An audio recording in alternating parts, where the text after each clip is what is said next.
بسم اللہ الرحمن الرحیم۔ ناظرین السلام علیکم۔ سوات سوشل ورک ٹرپ کے سلسلے میں ویڈیوز کی سیریز جاری ہے۔ پروگرام کے مطابق تانیدار صاحب نے جو موسیقی کا پروگرام بنایا تھا، مقررہ دن شام کو ڈنر کے بعد وہ لڑکا آیا، اپنے ساتھ کپڑے بھی لایا۔ اسکول کے کمرے میں اس نے کپڑے تبدیل کیے، جو کہ ناچنے والوں کے کپڑے تھے، بڑے اچھے خوبصورت۔ طبلے ہارمونیم والے بھی آ گئے، اور خلاف توقع تمام مدین شہر کو پتہ تھا کہ یہ پروگرام ہو رہا ہے، اور بہت زیادہ لوگ جمع ہو گئے تھے۔ جناب تحصیلدار صاحب، جو کہ اکثر آ کے ہماری خبر لیا کرتے تھے، پوچھتے تھے کوئی مسئلہ تو نہیں ہے، کوئی پرابلم تو نہیں ہے، تو وہ بھی انوائٹڈ تھے۔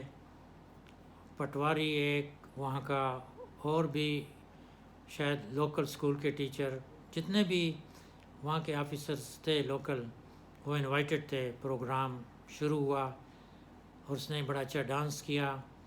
کچھ اور دو لڑکے تھے، انہوں نے گانے بھی گائے، ہارمونیم اور طبلے کی بھی محفل سجی، اور تقریباً رات 1 بجے تک یہ محفل جاری رہی۔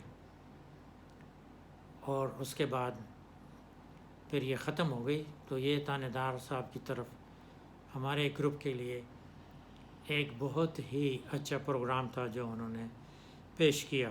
میں نے ان کا شکریہ ادا کیا، اور کوشش کی کہ تھوڑے بہت پیسے میں اپنے جیب سے اس لڑکے کو دوں، لیکن اس نے انکار کر دیا، اور تانیدار صاحب نے کہا کہ نہیں بھائی، یہ میرا اور اس کا معاملہ ہے، اور یہ اس کو پتہ ہے، تو آپ اس کی فکر نہ کریں، میں اس کا خیال رکھتا ہوں، اور آپ کو کوئی بھی تکلف کرنے کی ضرورت نہیں ہے۔ اسٹوڈنٹس نے بھی کچھ کوشش کی کہ اس کو تھوڑے بہت پیسے دیں، لیکن وہ تانیدار صاحب نے بھی منع کر دیا، اور اس نے بھی لینے سے انکار کر دیا۔ بہرحال 12 بجے کے بعد 1 بجے تک یہ محفل ختم ہو گئی، اور میں نے تانیدار صاحب کا بہت شکریہ ادا کیا۔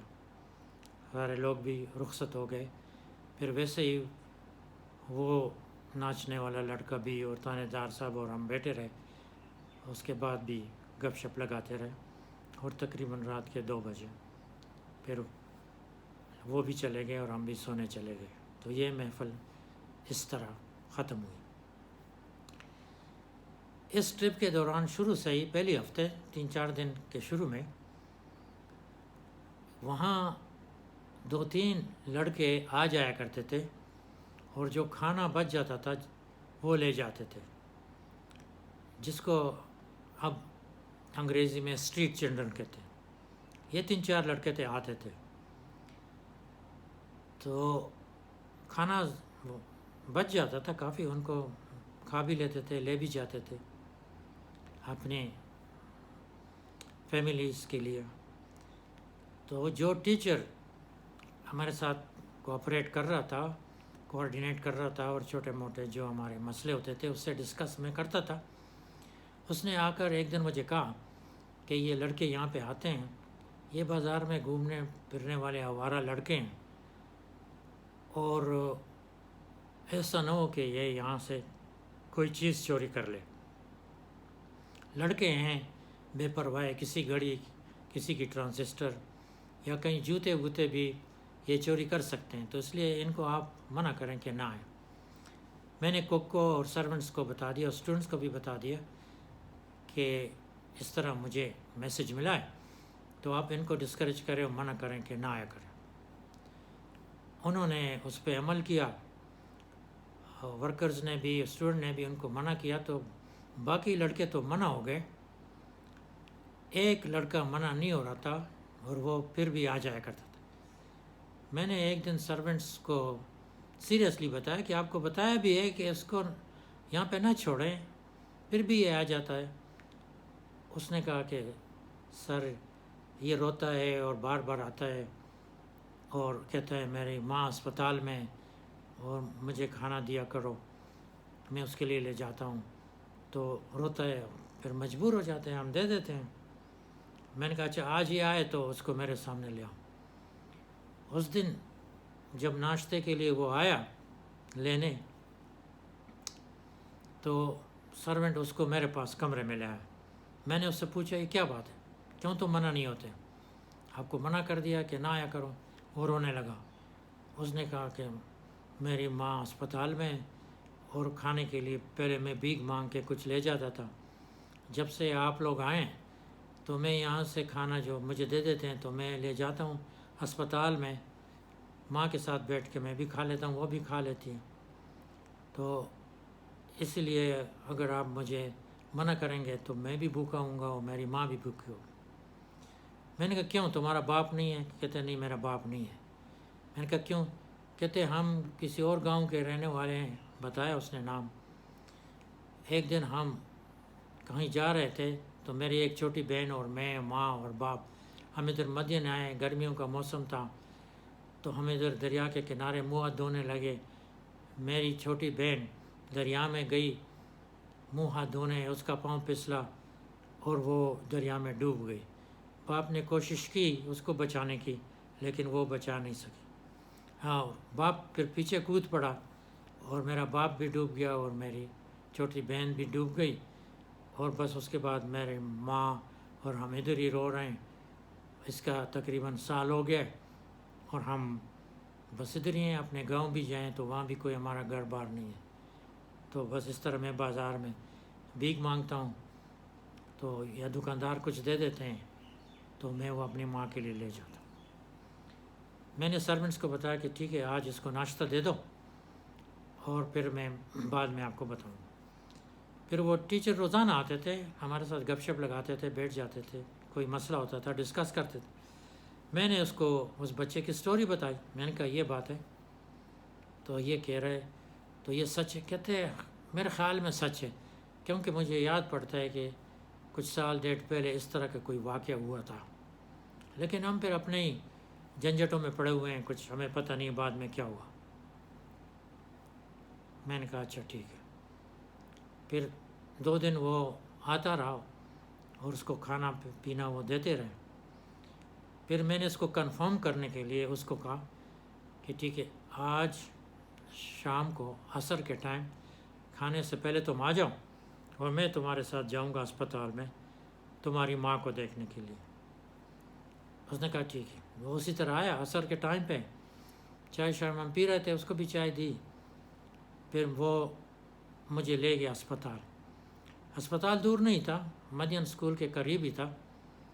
ہم وہاں گئے، وہ اپنے ماں کے پاس مجھے لے گیا وارڈ میں، میں اس سے ملا، بات سچ تھی، وہ رونے لگی بہت زیادہ اور کہا کہ یہ، میں نے کہا یہ مسئلہ تھا کہ نہیں؟ کہا ہاں یہی تھا بس۔ اب اس کے بعد میرے پاؤں کو کچھ ہو گیا، میں چل نہیں سکتی ہوں، میرے گھٹنوں میں درد ہے، پاؤں سوجے ہوئے ہیں، تو اس لیے مجھے اسپتال میں داخل کر دیا، میں چل پھر بھی نہیں سکتی ہوں۔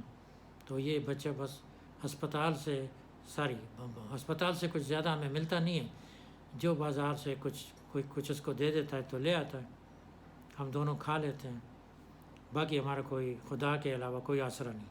میں واپس آیا، شام کے کھانے پہ میں نے اسٹوڈنٹس کو پھر جمع کیا اور یہ ساری سٹوری میں نے ان کو بتا دی۔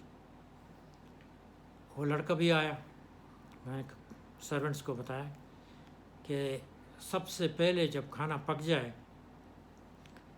تو سب سے پہلے 2 بندوں کا سالن اور روٹیاں اس بچے کو دو، ناشتہ بھی 2 بندوں کا دو، لنچ اور ڈنر بھی 2 بندوں کو، تاکہ یہ ماں کے ساتھ جا کے وہاں کھائے۔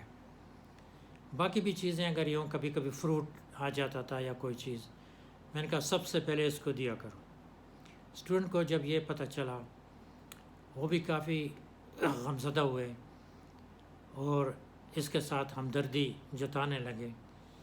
پھر یہ بغیر روک ٹوک کے آنے جانے لگا اور میں نے اس کو اچھی طرح سمجھایا کہ یہاں سے کوئی چیز اٹھا کے نہ جانا، اگر کوئی چیز اسٹوڈنٹس کی پڑی ہو تم نے اٹھا کے چوری کر لی اور لے گئے، پھر ہم تمہیں یہاں نہیں چھوڑیں گے۔ اس پہ اس نے عمل کیا، کوئی چیز نہیں اٹھائی، بس اسٹوڈنٹ بھی اس کو کچھ نہ کچھ کام بتائے، کوئی سگریٹ منگوا لیتا تھا، کوئی بسکٹ منگوا لیتے تھے، کوئی اس طرح چھوٹا موٹا کام اس کو کہہ دیتے تھے اور ساتھ کچھ پیسے بھی دے دیتے تھے۔ دن گزرتے گئے، اسٹوڈنٹ کو میں نے تجویز دے دی کہ اس کے لیے کچھ پیسے جمع کریں گے، کچھ میں اپنی جیب سے دوں گا، کچھ آپ لوگ دے دیں، تاکہ جاتے وقت اس کی ماں کو دے دیں۔ کھانا پینا تو جب تک ہم ادھر ہیں ان کا چلتا رہے گا، لیکن جاتے وقت کچھ مناسب اماؤنٹ ان کو دے دیں۔ ایک اسٹوڈنٹ کو میں نے انچارج بنایا، انہی میں سے جو کہ ڈرنکس کے لیے آئیڈینٹیفائی ہو گئے تھے، and they were very well behaved. تو کہ تم پیسے جمع کرو، جو جتنا دے سکے، زبردستی نہیں ہے، جو نہیں دے سکتا نہ دے۔ اس کے پاس پیسے جمع ہوتے گئے، میں نے بھی جو اماؤنٹ میں دے سکتا تھا اپنی جیب سے وہ میں نے دے دیے، اسٹوڈنٹ کے پاس جمع ہو گئے۔ اس کے بعد پھر ایک اسٹوڈنٹ نے اس کے لیے کپڑے نئے بنوا لیے، ایک اسٹوڈنٹ نے اس کے لیے جوتے خرید لیے بازار سے، ایک نے اس کے لیے ٹوپی خرید لی۔ اسی طرح اچھا خاصا اس کی مدد ہوتی رہی ساتھ ساتھ، وہ بھی بڑا خوش تھا۔ پھر میں سوچ رہا تھا کہ اس کی ماں کے لیے بھی کوئی کپڑے وغیرہ خرید لیے جائیں، لیکن اس زمانے میں ریڈی میڈ کپڑوں کا شہروں میں کوئی رواج نہیں تھا، تو مجن تو اس وقت ایک چھوٹا سا گاؤں تصور کرتا تھا، وہاں ریڈی میڈ کپڑے مل نہیں رہتے اور کپڑا خریدنا اور بنوانا کوئی ہمارے لیے آسان نہیں تھا۔ میں نے کہا چلو جب پیسے دیں گے تو اس کو بتا دیں گے کہ اپنے لیے کپڑے بھی خرید لو۔ تو یہ سلسلہ چلتا رہا۔ پروگرام یہ تھا، کلوز صاحب کو میں نے بتایا تھا کہ آخری دن ہم پھر کام پہ نہیں جائیں گے، اس سے پہلے ہم سارا کام مکمل کر لیں گے، اور آپ آخری دن سے ایک دن پہلے بس بھیج دیں، ہم پھر باقی جو یہاں سیر کی جگہ ہیں سوات میں وہاں جائیں گے۔ اس سے فون پہ بھی بات چیت ہوتی رہی، میں نے اس کو ریمائنڈ کرایا، اور آخری دن سے ایک دن پہلے عصر کے ٹائم پہ پشاور یونیورسٹی سے بس پہنچ گئی۔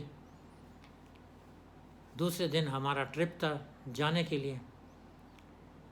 اب شام کو میں دیکھتا ہوں تو وہ لڑکا میرے کمرے کے باہر چکر لگا رہا ہے ادھر ادھر۔ میں سمجھ گیا کہ یہ مجھ سے کچھ بات کرنا چاہتا ہے۔ میں نے اس کو آواز دی، اندر آؤ۔ اندر آیا، میں نے کہا کیا بات ہے، کیوں ادھر ادھر چل پھر رہے ہو؟ کہنے لگا سر جی میں آپ سے ایک بات کرنا چاہتا ہوں۔ میں نے کہا بتائیں۔ کہتے آپ کل لوگ کالام جائیں گے؟ میں نے کہا ہاں۔ کہتے میں بھی جانا چاہتا ہوں آپ لوگوں کے ساتھ۔ میں نے کہا تمہاری ماں تمہیں اجازت دے گی؟ کہتی میں نے ماں سے پوچھا ہے، اس نے کہا کہ ہاں ٹھیک ہے چلے جاؤ۔ میں نے کہا ٹھیک ہے، کل صبح سویرے ٹائم بتا دیا، اس ٹائم پہ تم آ جاؤ۔ تو دوسرے دن صبح سویرے لڑکے بھی تیار ہو گئے، اور یہ بھی پہنچ گیا، میں بھی تیار ہو کے ناشتہ واشتہ کر کے، اور لنچ کے لیے کہا تھا چیزیں بنا لو، اس نے لنچ بنایا ہوا تھا، وہ بھی ہم نے ساتھ گاڑی میں سب اسٹوڈنٹس کے لیے لنچ رکھ دیا تھا، اور ہم گئے۔ راستے میں بحرین نزدیک ہی پڑتا ہے، بحرین تو ہم کئی دفعہ اتوار کے دن چھٹی ہوتی تھی تو اسٹوڈنٹ بھی جاتے تھے، میں بھی چلا جاتا تھا، کبھی پیدل بھی، کبھی پرائیویٹ وہاں پہ کنوینس ہوتی تھی اس پہ۔ بحرین میں نہیں رکے، کالام گئے، کالام میں گھومے پھرے، پھر گبرال ایک جگہ ہے، اوشو ایک جگہ ہے، وہاں بھی ہم گئے۔ اس زمانے میں سڑکیں اچھی تھیں، سنا ہے آج کل وہ سڑکیں اتنی اچھی نہیں ہیں کہ بس وہاں جا سکے، گاڑیاں بھی مشکل سے جاتی ہیں۔ وہاں گئے ہم، خوب سیر کی، اور دوسرے دن صبح جانے کا پروگرام تھا۔ واپس شام کو آئے، اور وہ لڑکا چلا گیا ہسپتال کھانا شام کا لے کے ماں کے لیے۔ ہم نے کھانا کھانے کے لیے بیٹھے ہوئے تھے، اندھیرا ہی ہوتا تھا زیادہ، ہم ایک دو لیمپ لے گئے تھے، آئل لیمپ، وہی ہم وہاں پہ اسی سے ہم روشنی کرتے تھے رات کو کھانے کے ٹائم پہ۔ تو میں بیٹھا ہوا تھا کہ یہ لڑکا آیا، ابھی ہم نے کھانا ختم کیا تھا، اور مجھے کہا کہ جی میری امی آپ سے ملنا چاہتی ہے۔ تو میں نے کہا کہ ٹھیک ہے، میں کھانا ختم کر کے پھر میں آپ کے ساتھ چلا جاتا ہوں۔ کہتے نہیں، میری امی ادھر آئی ہوئی ہے۔ میں نے کہا کدھر؟ کہتے وہ سامنے ادھر درخت کے نیچے بیٹھی ہوئی ہے۔ میں نے کہا وہ کیسے آئی؟ وہ تو چل نہیں سکی۔ کہتے جی وہ گھسیٹتے ہسپتال سے یہاں تک گھسیٹتے اپنے آپ کو، میں نے اس کا ہاتھ پکڑا ہوا تھا تو آ گئی۔ میں نے کہا کیوں اس نے ایسے کیا؟ تم آ کے مجھے بتا دیتے، میں نے تو ویسے بھی جانا تھا اس کے پاس، وہ پیسے میرے پاس تھے۔ میں نے کہا ہم نے یہ پیسے دینے تھے اس کو۔ ایک دو اسٹوڈنٹ نے کہا کہ ہم بھی جائیں گے ساتھ، تو میں نے کہا ہم تو خود ہی ملنے آ رہے تھے۔ تو انہوں نے کہا نہیں وہ آ گئی۔ پھر میں اس کے پاس گیا، میں اس طرف جھکا، میں نے ہاتھ پکڑا، اس نے مجھے گلے سے لگایا، اتنا روئی بے انتہا۔ اور اس نے کہا کہ آپ لوگ جا رہے ہیں اور ہم اب کس کے سہارے رہیں گے؟ آپ لوگ تھے، چلو ہمیں کھانا مل جاتا تھا، اب تو ہمارا پوچھنے والا کوئی نہیں ہے۔ میں نے وہ پیسے بھی اس کے حوالے کیے، ٹارچ وغیرہ تھے اسٹوڈنٹس کے پاس، اس کی روشنی میں ہم بات چیت کر رہے تھے۔ میں نے پیسے حوالے کیے اور میں کہا یہ لیں، اپنے لیے بھی کپڑے خریدیں، بچے کے لیے تو ہم نے ایک جوڑا خرید لیا، آپ اور بھی خریدیں۔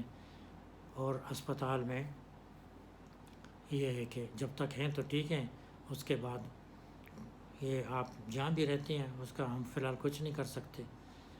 اگلے سال میں نے کہا اگر مجھے موقع ملا تو میں پھر آؤں گا، انشاءاللہ آپ سے ملوں گا، بس ہمارے لیے دعائیں کریں، اس لڑکوں کے لیے دعائیں کریں کہ یہ کامیاب رہیں۔ تو وہ بہت روتی رہی، روتے بار بار مجھے گلے لگاتی رہی اور روتی رہی اور کہتی رہی کہ آپ میرے بیٹے سے بھی زیادہ ہیں، آپ نے جو کچھ میرے بچے کے لیے اور میرے لیے کیا ہے وہ کوئی بھی نہیں کر سکتا۔ وہ بہت روتی رہی۔ خیر میں نے پھر مجبوراً اس کو رخصت کیا، میں نے کہا آپ جائیں، دیر ہو رہی ہے، آپ چلے جائیں۔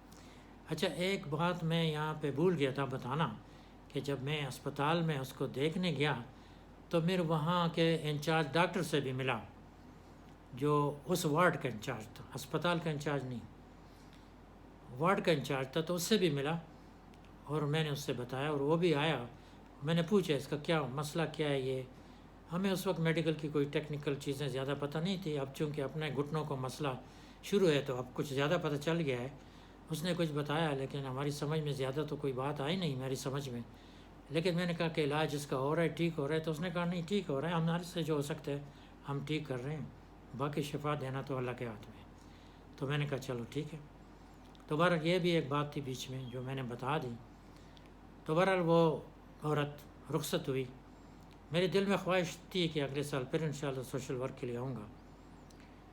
تو جس دن پھر جانا تھا صبح سویرے مدین بازار میں، جو کہ اتنا بڑا بازار نہیں تھا، بس کھڑی تھی اور سامان لوڈ کر رہے تھے اسٹوڈنٹس، اور سارے دکاندار اپنی دکانیں چھوڑ کے ہمارے بس کے ارد گرد جمع تھے۔ یہ اسٹوڈنٹس بھی رو رہے تھے، گلے مل رہے تھے اور وہ بھی رو رہے تھے، اور ایک دوسرے سے ایڈریسز وغیرہ پوچھ رہے تھے۔ فون تو اس زمانے میں بہت ہی ایک ریئر چیز ہوتی تھی، شاید کسی کے پاس گھر میں فون ہوتا اس نے دیا بھی ہوگا، دکانوں میں تو کہاں وہاں فون ہوتے، شہر میں نہیں ہوتے تھے۔ تو بہت ایک عجیب قسم کا سامان تھا، بار بار گلے مل رہے تھے۔